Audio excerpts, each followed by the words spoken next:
kuartal berturut-turut turun terus nih. Kayaknya ada yang salah deh. Hari ini harus dijadwalin sih meeting sama seluruh manajer.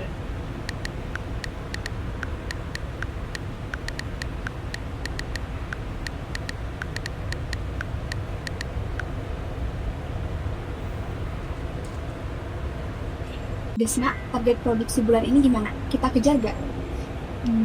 Angkanya sih oke, kita sudah mencapai target produksi.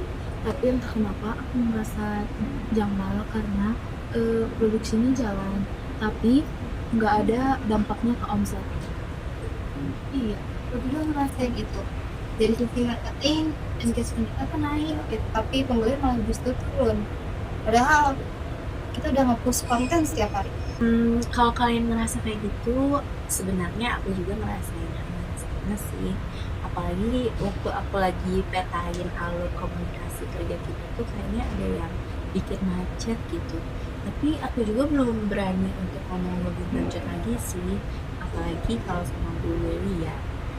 Nantilah nunggu datanya kontak dulu ya. Untuk gimana kamu? Kamu udah nemuin sesuatu? Aku lagi analisis pola komunikasi teman kita sih pakai metode yang namanya SNA. Kalian tahu nggak SNA apa?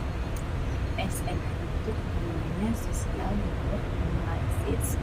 Tapi hasilnya juga belum mantap banget gitu. Dan seperti yang kalian lihat, meskipun hasilnya belum ada, ya aku juga ngerasain ada yang janggal sih. Social network analysis itu kayak semacam sosial media gitu ya? Iya Pi, tapi nanti bisa dipetain lebih detail lagi lah pokoknya. Nanti kita bahas aja ya pas meeting. Iya benar juga sih. Kita kerja keras semua, tapi entah kenapa rasanya kayak rodanya gak muter-muter gitu.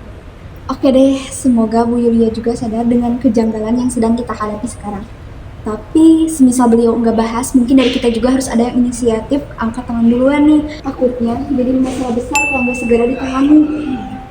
Guys, ini Bu Yulia minta kita semua meeting di jam 4 sore. Katanya semua manajer wajib hadir. Kalau kayak gitu bagus lah.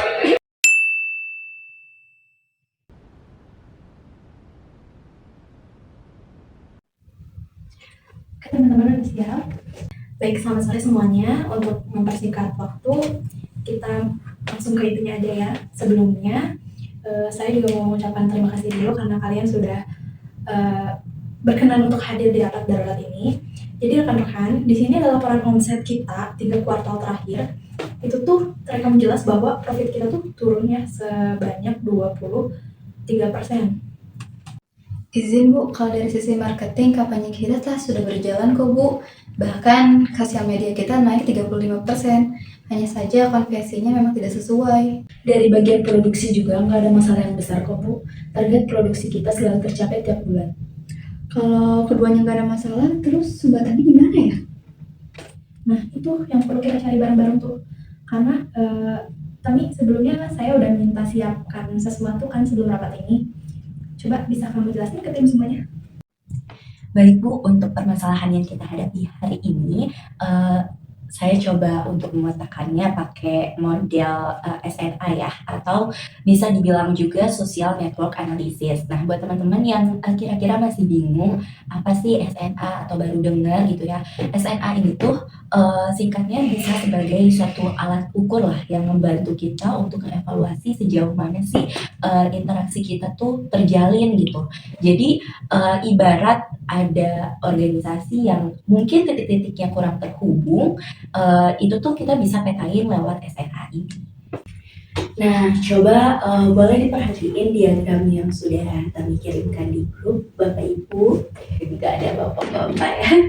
Nah, ibarat satu lingkaran. Nah, lingkaran itu tuh mewakili satu departemen ya. Di mana garis-garisnya itu menunjukkan seberapa sering sih mereka tuh berinteraksi.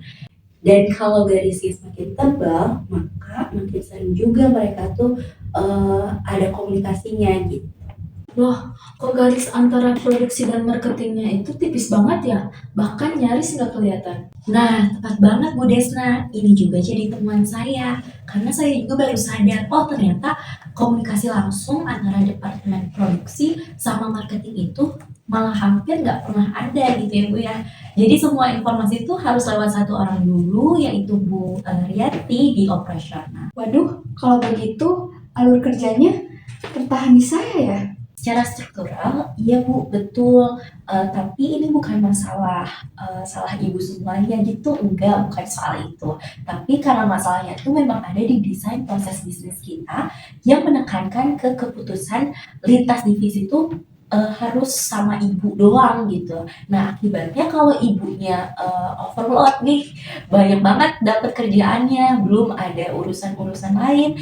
Nah informasinya tuh jadi telat sampainya Bu, dan disitulah kami semua akhirnya jadi miskomunikasi. Oh gitu ya. Jadi bukan soal kinerja individual, tapi emang masalahnya tuh di komunikasinya aja ya. Betul Bu, tapi selain itu saya juga punya temuan yang lain nih Bu, yang nggak kalah pentingnya juga.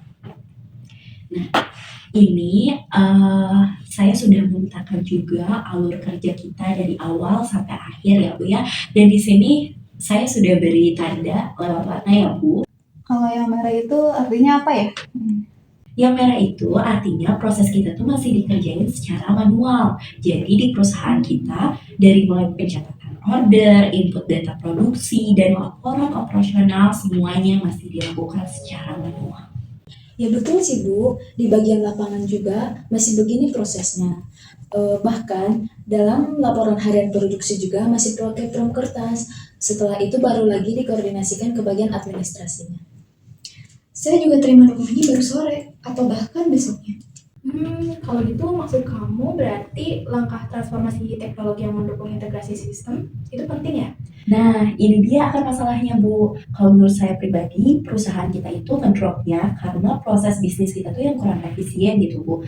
Lambat prosesnya, lambat responnya, koordinasinya juga lambat. Jadi, data yang kita pakai itu udah nggak relevan sama apa yang dibutuhkan. Oleh karena itu, targetnya tuh udah tercapai, tapi nggak sesuai sama yang seharusnya kita action lagi gitu, Bu. Ya, pantas saja dong kalau gitu. Saya tuh sudah susun strategi marketing berdasarkan stok dan seringkali hasilnya tuh nggak akurat gitu sama yang saya terima, Bu.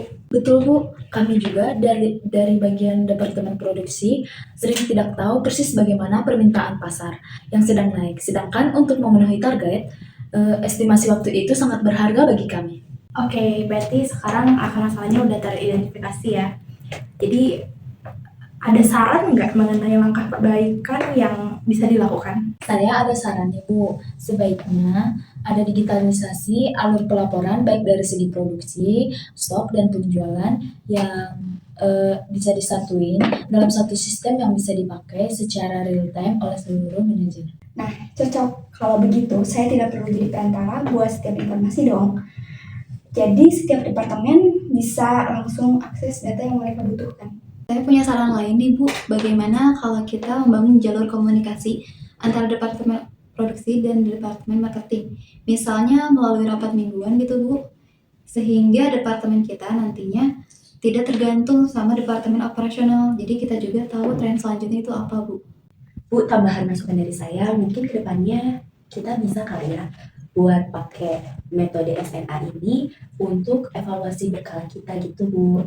Nah, jadi kita tuh bisa deteksi dini juga kalau suatu hari nanti terjadi bottleneck lagi atau ada penurunan kinerja atau konektivitas antar departemen tuh kita bisa deteksi lebih awal lagi gitu Bu. Oh, jadi SNI ini bukan cuma sekali dipakai ya Bu, tapi menjadi alat monitoring kita ke depannya. Nah, betul Bu, itulah gunanya SNA sebagai alat ukur studi organisasi. Jadi bukan hanya mengukur aja, tapi bisa juga dipakai untuk diagnosis dan mengevaluasi secara berkelanjutan gitu. Baik, terima kasih. Saya apresiasi kerja keras kalian di sini. Terima kasih atas sesi diskusi dan brainstormingnya yang sangat insightful.